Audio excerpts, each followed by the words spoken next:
Если вам хочется немножко ужаса из глубин, то сегодняшний обзор для вас. И, конечно же, если вы любите приключения, ходить по подземельям, нырять в темное пространство и валить кучами монстров.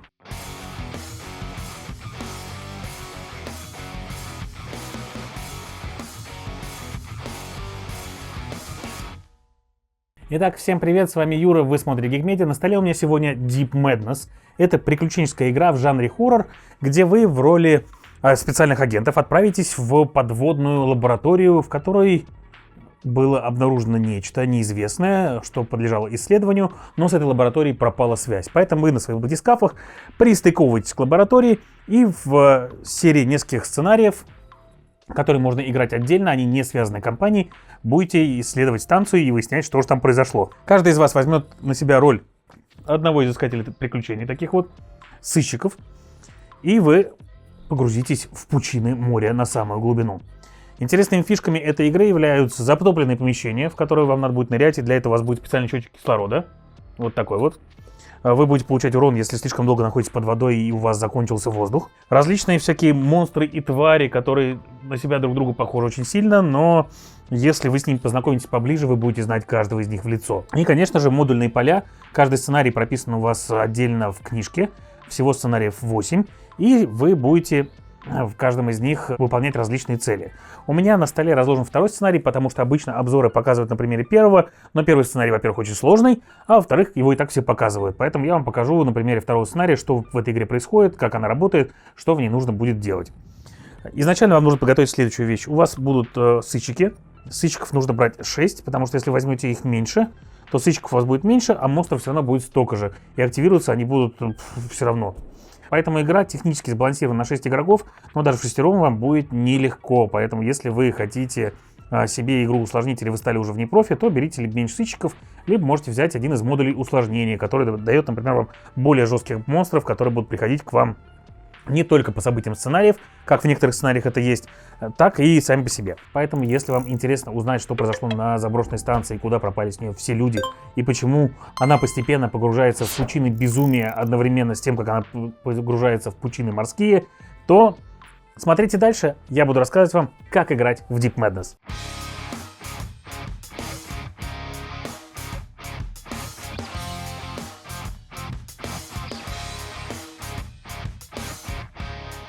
Итак, мы разложили себе 6 сыщиков, у каждого из них есть начальная карточка снаряжения, то есть, например, вот у нас у Фелиции Армитадж есть так называемый скальпель, такое подручное оружие, которым можно резать монстров.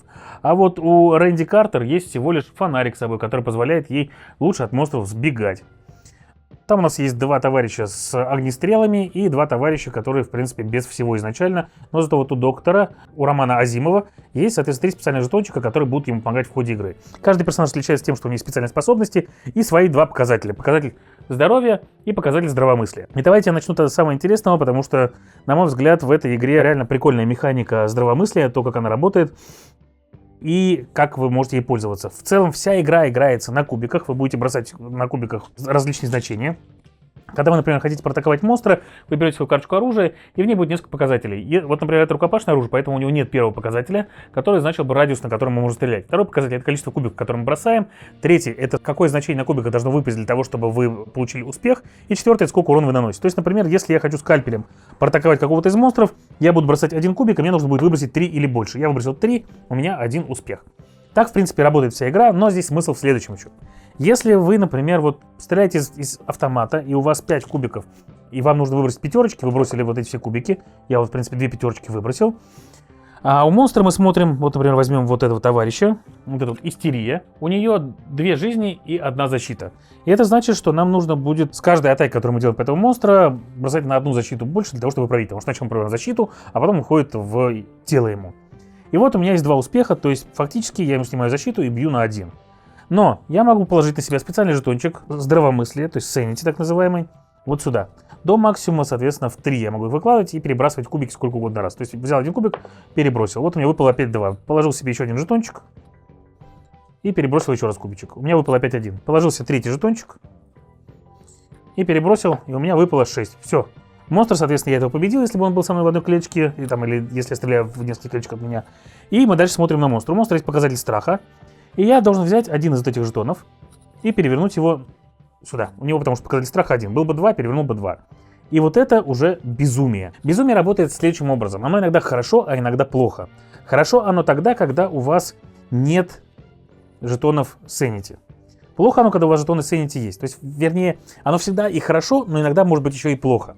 Потому что как только у вас становится 3 безумия жетона, вы берете вот такую вот карточку безумия. И эта карточка с сюжетным текстиком, она помогает вам больше узнать о мире игры, больше узнать о том, что происходило на этой подводной станции. Вернее так, эти красные карточки, они позволяют больше узнать о том, что с вами самим происходит.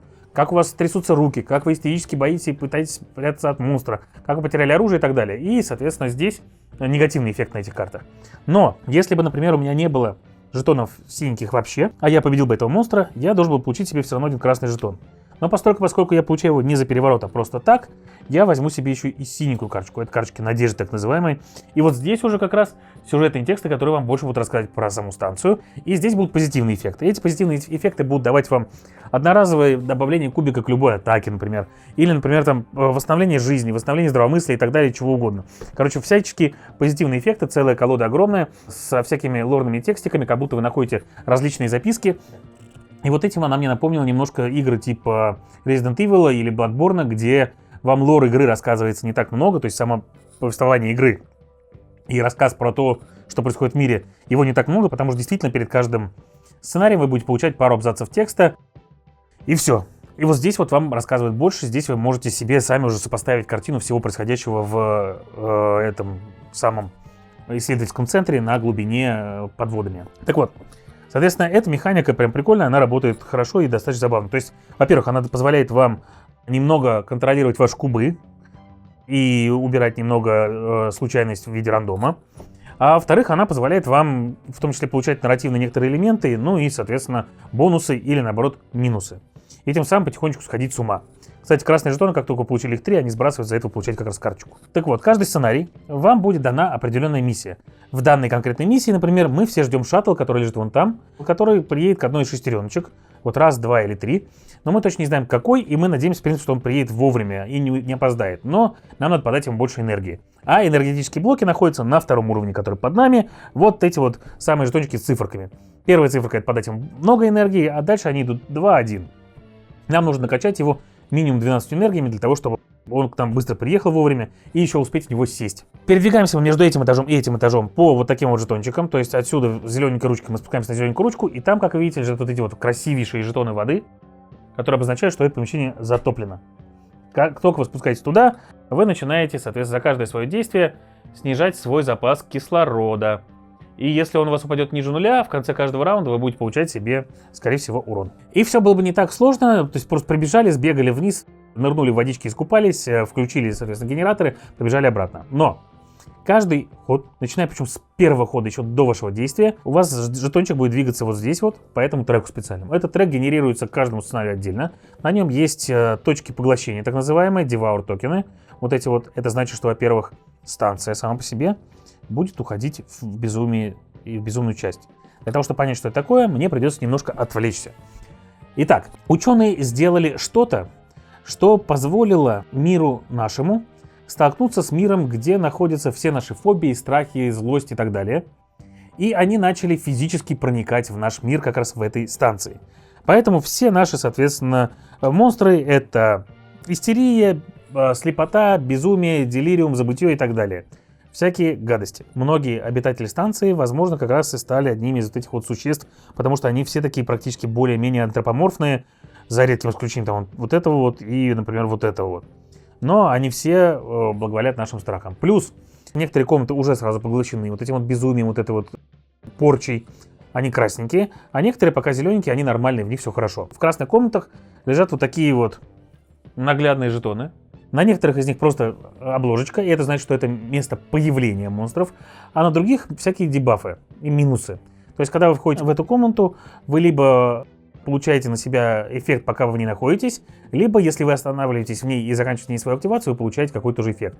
Например, если вы остановитесь вот в этой части комнаты, то есть перейдете вот сюда, то вы должны будете сбросить одну из своих карт снаряжения. У вас руки трясутся от страха в ней, как бы, да, и там плохая атмосфера, и вы в конце что-нибудь выроните. А если вот сюда, то здесь какие-то, видимо, там лианы или лозы ползут на вас из стен и наносят вам урон, вы потеряете одну жизнь. Но при этом, если выбежали вы сюда и в конце раунда остановились здесь, то, соответственно, с вами ничего не произойдет. Это хорошая, нормальная, зелененькая комнатка, прям классная. Так вот, на этих точках комнаты будут переворачиваться. Переворачиваются они следующим образом. У нас из колоды карт комнат, которые еще пока зелененькие. Вот здесь вот они. Вскрывается одна карта и переворачивается у нас комната. Вот пятая комната вскрылась, она выйдет сюда вот. Это значит, что вот эта комната полностью перевернется. Ориентация в ней причем останется. Положили сюда. Вот сюда. Эта штука лежит здесь. И мы положим, куда хотим, один жетончик, где будут спавниться монстры, где они будут появляться. И в каждый другой отсек положим себе по одному жетончику дополнительному. Вот здесь, например, нам будут связываться ручки, и у нас будут руки трястись, и мы будем получать состояние ослаблен, а еще есть состояние замедлен. То есть вы либо теряете одно действие движения, либо одно действие атаки. Я все еще расскажу про начало раунда. После этого мы рожаем монстров. Мы смотрим, у нас верхняя карточка, здесь лежит комната номер 5, и в ней появляется монстр Twisted. Это вот этот вот товарищ, он в комнате 5 появляется, сразу выходит сюда. Все. У нас здесь написано, что в 3 комнатах должны появиться, поэтому мы эту карточку подкладываем вниз. В 7 комнате у нас появляется кто? Появляется еще один Twisted. Вот сюда. А третий у нас появится в комнате номер 6. И это у нас будет Blind. Причем он в комнате номер 6 появится и еще в одной комнате. Blind идет в комнату номер 6, сюда. А второй идет в комнату номер 8. И он идет в комнату номер 8. В целом, с одной стороны, нам, конечно, немножко повезло, потому что они все под водой, а мы пока наружу, кроме вот этого товарища. Но, с другой стороны, к нам вышли 2 самых злобных монстра из 3, которые у нас есть в этом сценарии. Интересный момент в том, что вы монстров на сценарии можете выбрать себе либо сами. Там есть еще дополнительные простые монстры. И целая пачка более сложных монстров. Все они такие ктулхианские. Кстати, да, сама станция называется Кадат. А во втором сценарии вы пришвартовываетесь к ее ангару Данвич. И после этого, соответственно, маркер сдвинулся сюда, все, как бы происходит ход игроков, вы начинаете ходить сами. Если же маркер доходит до вот таких вот делений, каждое это деление значит что-то особенное в каждом сценарии. То есть, например, в данном случае мы будем проверять на то, насколько запитан у нас на данный момент наш шаттл, который идет к нам. И если он запитан плохо, он будет терпеть поломки, и его надо будет питать еще больше. Поэтому надо будет спешить, и игра вас подгоняет к тому, чтобы вы не закончили плохо. Игра будет проиграна в нескольких вариантах, если вам в самом сценарии есть условия для проигрыша, если хотя бы один из вас умер, или если, соответственно, жетон этот дошел до самого конца этого деления, и вы тогда тоже проиграли. Дальше ходят игроки. У игроков есть 3 действия в ход, каждый из которых он может делать сколько угодно раз, кроме одного. Это действие поиск, оно самое простое. Вы просто берете из этой колоды, вскрываете одну карточку и получаете себе какой-нибудь крутой, а может быть не очень крутой предмет. В целом они все более-менее полезные, и у каждому найдется применение. Даже промышленному резаку, который бросает всего 1 кубик, но при этом бьет силой 4, вы найдете применение, потому что, например, у вас есть персонаж, который говорит, что когда вы используете оружие, то, соответственно, добавляете 1 лишний кубик на него, и он уже бросает не 1 кубик, а 2, а там уже можно сильно впаивать. То есть, например, получили. У моего персонажа, например, у этого Фелиции Армитедж, у нее есть бесплатный поиск, то есть у нее еще осталось 3 действия. За одно действие можно походить на одну клетку, на одну ячейку, повзаимодействовать с каким-то предметом. То есть, например, здесь у нас вот важный предмет — это вот этот вот жетончик. Это коды, которые нам дает компьютер, которые нам нужно применять в наших акселераторах, которые нам ускоряют наш шаттл, и его нужно тащить туда.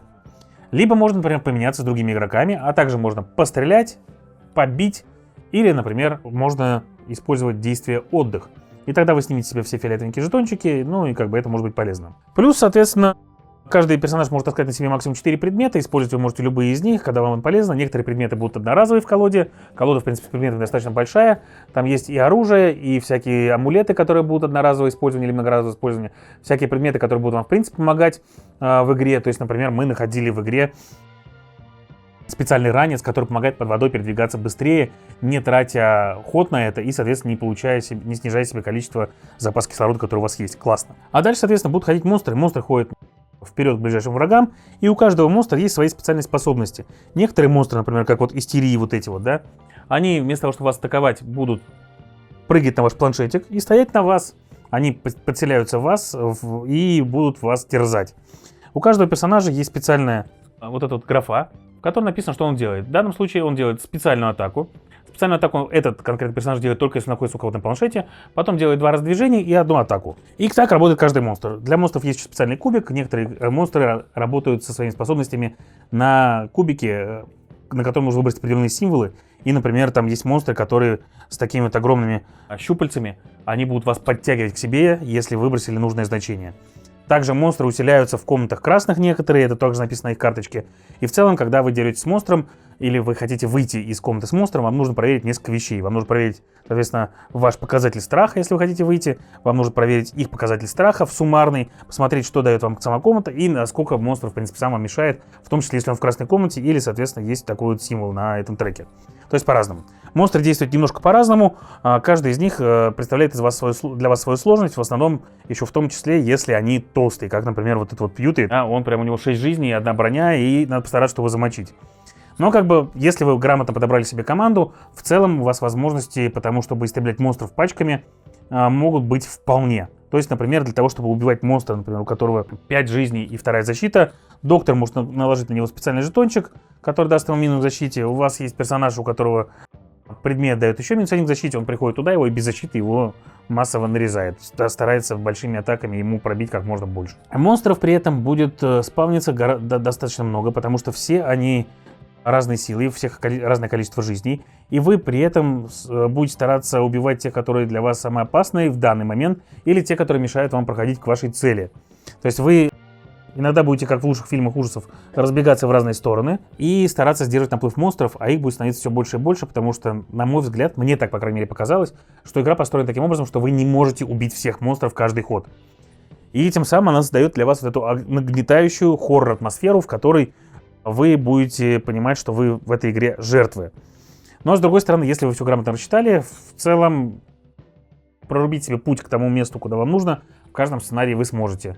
Если босс не придет, или супермонстр не придет, или если вам на кубиках не повезет. Ну, короче, варианты есть, но надо стараться. Есть монстры побыстрее, есть монстры помедленнее, есть монстры, которые бьют вас сильно, есть монстры, которые будут накладывать на вас жетоны, разные такие, замедления, ослабления и так далее. И все они, соответственно, построены на то, чтобы вам мешать проходить игру. Партию можно отыграть часа за 2, и в любом случае в большинстве сценариев вам придется заныривать. В данном случае вам нужно будет нырять в подводную часть станции для того, чтобы подключить вот эти самые генераторы. А там, как вы понимаете, также есть монстры. Еще смысл в том, что в ходе игры, в принципе, все комнаты перевернутся на обратную сторону, и вам будет сложнее передвигаться, вы будете получать больше урона, вы будете иметь возможность терять предметы, а монстры станут от них сильнее. Потому что, как я сказал, многие монстры в комнатах становятся сильнее. В целом, в остальном, это такой классический Dungeon Crawler, который можно сравнить, например, с играми типа Fireteam Zero, или, может быть, даже в каком-то моменте зомбицидом, но зомбицид, конечно, гораздо проще по правилам и по механикам, чем Deep Madness. Поэтому, если вы хотите себе игру в жанре Dungeon Crawler на сценарной основе, чтобы она не игралась компанией, чтобы вы не переносили с каждой миссии что-то другое и могли играть разными персонажами каждую отдельную миссию, с небольшим сюжетом, в котором вашим персонажам отведена отдельная роль, потому что персонажи, их реплики прописаны в сюжете.